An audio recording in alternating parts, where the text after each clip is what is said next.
Nasiblah, nasiblah. Mafia tanah, mafia itulah. Itulah lagu apatah nasib. Kerja-kerja apa saja, jadi peguam pun kena bayar, gaji kerja pun susah, kerang kerja, gaji pun lambat datang, sampai makan rasuah. Kenapa pula susah betul cari kerja halal, tapi pula datang pula pedagang tak halal? Kenapa Kenapa pedagang-pedagang jujur selalu sangat kena rompak, sementara pedagang tak jujur kena rompak? Kenapa pedagang tak jujur saja yang kena rompak? Kan bagus, malah pedagang tak jujur. Itulah nama dia, sampah masyarakat. Suka sangat kacau orang jujur, tapi pula tak serang pedagang tak jujur. Nasiblah, nasiblah.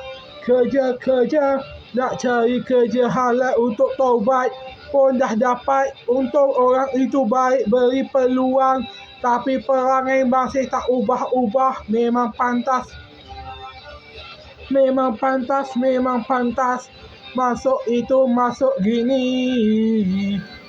Malah pula nak buat geng. Bila pula dah cukup duit pencen, bukan nak taubat atau tabung lagi, malah nak buat geng, hajak budak bawah umur pula. Apa jadi, apa jadi? Adakah patut hajak 2 budak bawah umur masuk geng pula dah? Masih umur 10 tahun dah hajak masuk geng, tambah lagi budak. Apa lagi budak berapa umur, lepas tu budak sekolah rendah, budak sekolah menengah kau hajak masuk geng.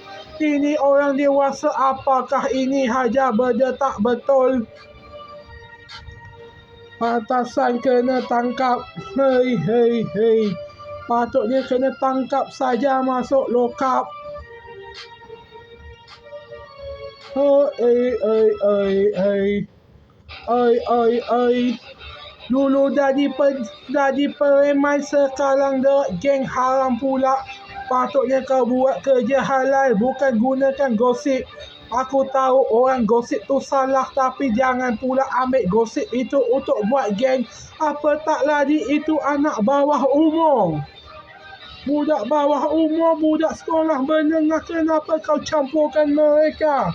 Aja benda tak baik, dasar sampah masyarakat. Sampah masyarakat.